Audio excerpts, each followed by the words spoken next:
One of the hardest parts of being a psychiatrist is living with the knowledge of what people do to each other.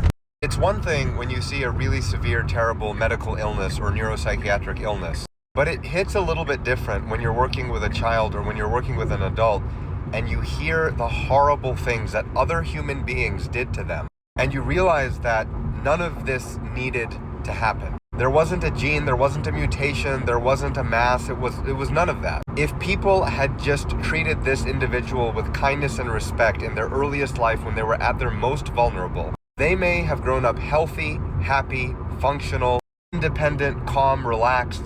But especially when you're working in inpatient psychiatry, it takes years to orient to the fact of how much damage trauma can do to people. You might think that it's just about being triggered and having some moods and that type of thing. Actually, early life trauma can be a lot more pervasive than that.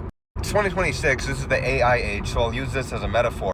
But imagine if you have an AI, just some sort of artificial intelligence generative model, and you train it with terrible and conflicting and weird data that have very little relevance to the actual world. That AI will produce things consistent with that environment, but the second you discharge it from that environment and ask it questions about the rest of the world, everything it does will be wrong.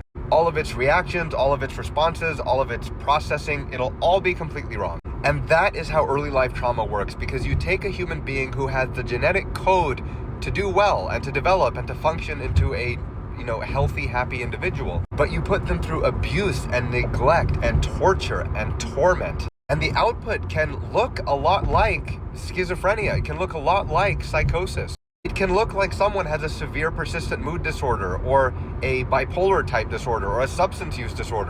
And the person may also have those things because trauma and neglect increase your risk for any of the terrible presentations of any of these conditions. But even if a person doesn't have the genetic predilection and doesn't develop the actual full form of those conditions, you can have incredibly overlapping symptomatology just on the basis of severe early life trauma and neglect. And that is really what breaks my heart, because you're working with these people and you know that this didn't have to happen. I guess if there's one piece of actionable information you take from this video, it's don't overlook the impact that kindness can have on the world around you. Be with people in a way that creates space for them to feel dignified. You have no idea what a tremendous difference that can make. Or if you do, leave a comment, because we need to talk about it.